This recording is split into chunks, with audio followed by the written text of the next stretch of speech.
প্রিয় দর্শক, শরীরচর্চা বিষয়ক আপনাদের প্রিয় অনুষ্ঠান ফিট এন্ড হিটে আছে আমি সালদিন, আমার সাথে আছে শিলা, আছে টিটু, আছে রুবেল। আপনাদেরকে অভিনন্দন জানিয়ে শুরু করছে আমাদের পর্ব। এই পর্বে আমরা চেস্টের কিছু এক্সারসাইজ নিয়ে শুরু করব।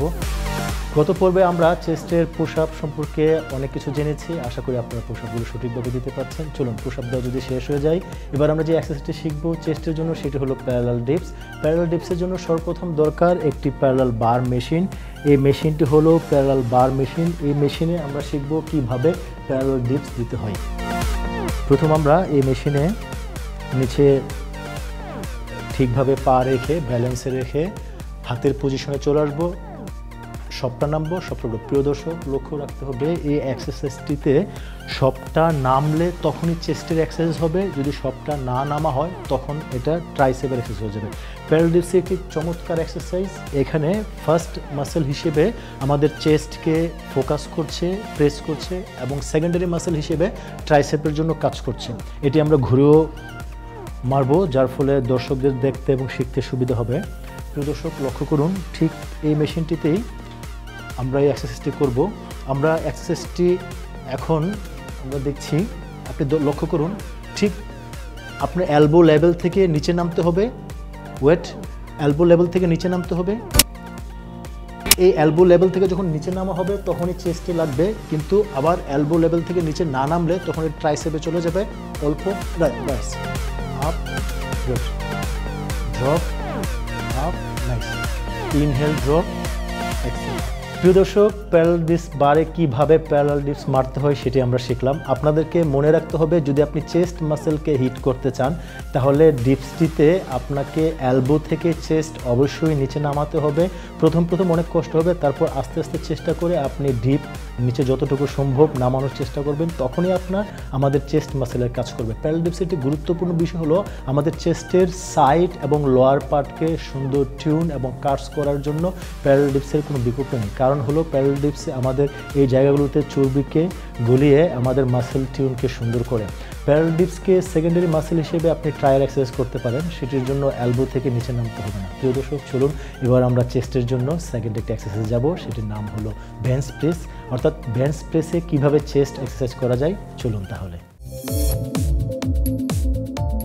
প্রিয় দর্শক, চলুন তাহলে বেঞ্চ প্রেসে আমরা কিভাবে এক্সারসাইজটি করব। সেজন্য আমাদের একটি বেঞ্চ নিয়েছি, তার জন্য আমরা যে একটি বারবেল নেব। বেঞ্চে প্রথমে শুয়ে পড়ব, ব্যালেন্স করে শুব, হাঁটু ভাঙা থাকবে। গুড। এই পজিশন থেকে আমরা একটি বারবেল নিচ্ছি, বারবেলটাকে গ্রিপ করব।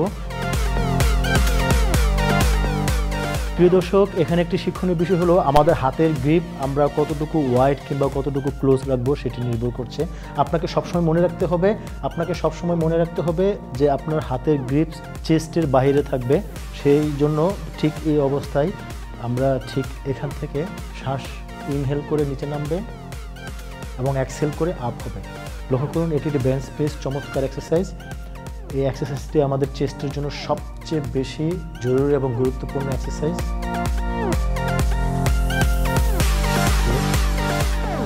প্রিয় দর্শক, লক্ষ্য করুন, মেয়েরা যখন এই এক্সারসাইজটি করবে তাদের আন্ডার আর্মসে যে ফ্যাট লেভেল আছে কিংবা চেস্টের পাশে যে চর্বি আছে সেগুলোকে নিঃসরণ করে শেপ সুন্দর করবে। সেজন্য এই এক্সারসাইজটি করতে হবে। এবং এই এক্সারসাইজে আমরা যে নিয়মটি শিখলাম, নামার সময় শ্বাস নিব এবং ছেড়ে প্রেস করে উপরে তুলব। প্রিয় দর্শক, চলুন বেঞ্চ প্রেস একটি চমৎকার এক্সারসাইজ, তার একটি ভেরিয়েশন আমরা শিখব মেশিনে কিভাবে বেঞ্চ প্রেস দেওয়া যায়। চলুন তাহলে। প্রিয় দর্শক, চলুন তাহলে এবার শিখব মেশিনে কিভাবে বেঞ্চ প্রেস দেওয়া যায়। মেশিনে আমরা ফ্ল্যাট বেঞ্চ প্রেস দিব, সেজন্য ফ্ল্যাট একটি বেঞ্চ নিলাম, নিয়ে মেশিনে সোজা হয়ে বসে আস্তে আস্তে শুয়ে পড়ব। পোস্টারটা আপনাকে ঠিক করতে হবে যে আমাদের টার্গেট মাসেল হলো ফুল চেস্ট মাসেল, মেজর মাসেলগুলোতে আমরা হিট করব। সেই জন্য আমাদের ফ্ল্যাট বেঞ্চে অবশ্যই আমাদের এই বারের পজিশন থাকবে নিপল বরাবর। ঠিক এই অবস্থায় আমি সেট করে, এখন গ্রিপ লেভেলটা আমি আগেই বলেছি আমাদের চেস্টের বাইরে থাকবে, যেহেতু আমরা চেস্টকে প্রেশার করব। এখন আমরা মেশিন থেকে বারটিকে মুক্ত করলাম, নামবে, ইনহেল এক্সেল আপ। লক্ষ্য করুন প্রিয় দর্শক, এই নামার ফলে এই যে আমাদের নিপল বরাবর আছে বারটি, এখানে আমাদের চেস্টের দুটি মাসেল আছে, দুটি মাসেলকে হিট করছে। এখন up, good, inhale down exhale up, inhale down exhale up, inhale down exhale up. এটি একটি চমৎকার এক্সারসাইজ, যদি সঠিকভাবে করা যায় তাহলে চেস্টের জন্য ভালো, কিন্তু সঠিকভাবে যদি না করা যায় তাহলে আমাদের ডেল্টয়েড জয়েন্টে অনেক পেন হওয়ার সম্ভাবনা থাকে। ডেল্টয়েড জয়েন্টে কেন পেন হয় তার মূল কারণ হলো গ্রিপ লেভেল যদি ঠিকভাবে ধরানো হয়। চেস্টের জন্য সব সময় মনে রাখতে হবে, বেশি ওয়াইড যখন আপনি ধরবেন তখন আমাদের ডেল্টয়েড জয়েন্টে গিয়ে আঘাত করবে, যেটি আমাদের ইনজুরির জন্য সবচেয়ে বেশি একটি গুরুত্বপূর্ণ কারণ। সেই জন্য আমরা এটাকে সবসময় চেস্ট যে লাইন আছে লাইনের বাইরে ধরবো, কখনোই বেশি ওয়াইড ধরবো না। সেই জন্য আবার আপনি লক্ষ্য করুন, ঠিক এই পজিশনটি হচ্ছে পারফেক্ট পজিশন। অনেকের চেস্ট যদি বেশি ওয়াইড থাকে তাহলে সেভাবে ধরতে হবে, অনেকের চেস্ট ক্লোজ চেস্ট তাদেরকেও সেভাবে ধরতে হবে। ঠিক এই পজিশন থেকে inhale drop exhale up, inhale down exhale up. প্রিয় দর্শক লক্ষ্য করুন, যখন নামছে লক্ষ্য করুন ঠিক নিপল বরাবর নামবে, আবার যখন আপ হবে সবটা এলবো স্ট্রেট হবে। আপনি যখন সবটা আপ করছেন তখন ইনার চেস্টও লাগছে। এই মাসেলটি আমাদের এই এক্সারসাইজটি ফুল চেস্ট মাসেলকে, ইনার আউটার এবং ফুল লোয়ার আপার সবটা চেস্টকে হিট করবে। Inhale exhale up, inhale down exhale up. Okay প্রিয় দর্শক, এই বেঞ্চ প্রেস মেশিনে কিভাবে ফ্ল্যাটে চেস্ট প্রেস মারতে হয় সেটি আমরা শিখলাম। এখন আমরা যাব ডিক্লাইন বেঞ্চ প্রেস। চলুন তাহলে প্রিয় দর্শক, এবার আমরা বেঞ্চ প্রেস মারবো ডিক্লাইন মেশিনে। প্রথমে আমরা জেনে নেই ডিক্লাইন মেশিনে কেন বেঞ্চ প্রেস মারবো।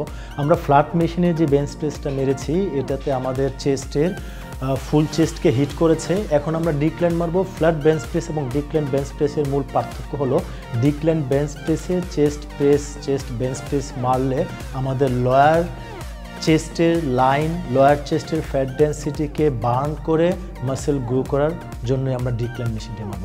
ডিক্লাইন মেশিনটি মূলত হলো মাথা নিচের দিকে থাকবে এবং লোয়ার পোর্শন উপরের দিকে থাকবে। এটি হলো একটি ডিক্লাইন মেশিন। চলুন তাহলে আমরা শিখি। প্রিয় দর্শক লক্ষ্য করুন, আমাদের লোয়ার পোর্শন আপ হলো এবং আপার পোর্শন নিচের দিকে হয়েছে, যার ফলে হলো আমাদের আমি যেটি আলোচনা করেছি যে আমাদের চেস্টের লোয়ার পার্টকে হিট করব। আপনি লক্ষ্য করুন এখানের ফলে আমাদের চেস্টের লোয়ার পার্টই কিন্তু এখন হিট করবে। ঠিক এই পজিশন থেকে ঠিকভাবে হাত গ্রিপ করে চেস্টের আউটলাইনে রেখে এখন আমরা এটি ব্যালেন্সে নিব, চেস্ট বরাবর রাখবো। ঠিক এই পজিশন থেকে inhale down exhale up, inhale down exhale up. প্রিয় দর্শক লক্ষ্য করুন, এটা আমাদের সম্পূর্ণই আমাদের চেস্টের লোয়ার পার্টকে হিট করছে, সেজন্য আমরা এই বেঞ্চ প্রেসটি মারছি। এবং এটা আপনাকে মনে রাখতে হবে এই বেঞ্চ প্রেসটি মারার সময় যেন আমাদের হাতের ওজন ব্যালেন্স থাকে, কোনোভাবেই যেন ডান বাম না হয়। যদি কোনোভাবে ব্যালেন্স না থাকে, ডান বাম হয়, তাহলে আমাদের শোল্ডার জয়েন্ট পেন হয়ে যাওয়ার সম্ভাবনা থেকে যায়।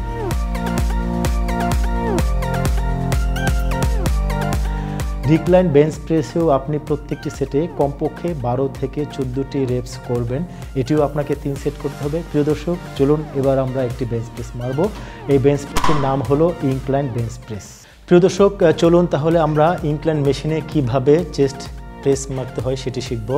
এটি একটি ইনক্লাইন বেঞ্চ প্রেস মেশিন। আমরা একটু পার্থক্যটা বুঝে নিই। আমরা ডিক্লাইন মেশিনে চেস্ট প্রেস মেরেছিলাম। ডিক্লাইনের মূল বিষয় ছিল আমাদের লোয়ার পোর্শন উপরে থাকবে এবং আপার পোর্শন নিচে থাকবে, সেই জন্য আমাদের লোয়ার চেস্টে হিট করেছি।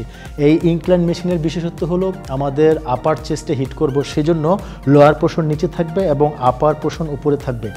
প্রিয় দর্শক লক্ষ্য করুন, লোয়ার পোর্শন নিচু হওয়ার কারণে আপার পোর্শন উপর হওয়ার কারণে এই বেঞ্চ প্রেসটিতে আমাদের আপার চেস্টে হিট করবে।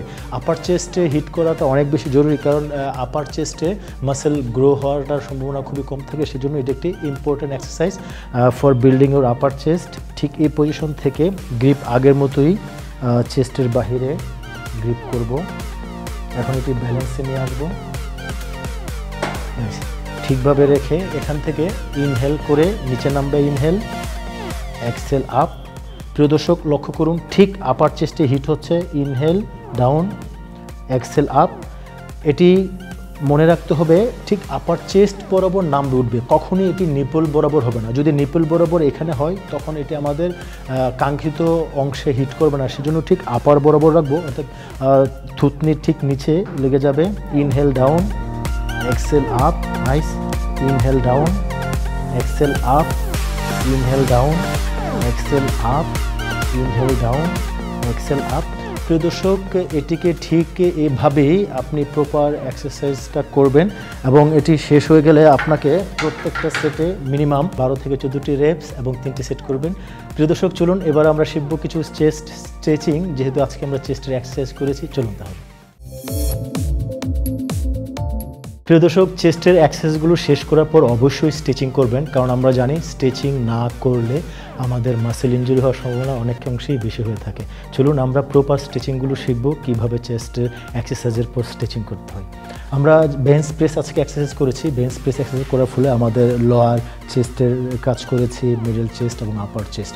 এখানে আমরা চেস্টের স্ট্রেচিংটা করব ঠিক এভাবে, এখান থেকে শ্বাস নিয়ে প্রেস করব। লক্ষ্য করুন, আপনি যখন এভাবে প্রেস করবেন আমাদের ফুল চেস্টে প্রচুর রক্ত চলাচল বৃদ্ধি পাচ্ছে, যার ফলে এখানে হলো আমাদের এখানে কোনো স্টিফনেস থাকছে না, যার ফলে এখানে আরামবোধ এবং নমনীয়তা সৃষ্টি হবে। ঠিক এখানে আবার এটা এভাবে 5 থেকে 7টা বা 8-10টা আমরা করব। ঠিক শ্বাস নিয়ে আবার, ওকে, একটি পাশ শেষ হয়ে গেলে তখন আবার ঠিক একইভাবে আমরা অন্য পাশটিও করব। গুড, আবার সবটি চেস্টের সবটা অংশ প্রেস করে, গুড, আবার, ওকে। প্রিয় দর্শক দেখতে দেখতে চলে এলাম অনুষ্ঠানের শেষ পর্যায়ে। থাকুন আমাদের সাথে ফিট এন্ড হিটে। আছে আপনাদের সাথে আগামী পর্বের নতুন নতুন এক্সারসাইজ নিয়ে।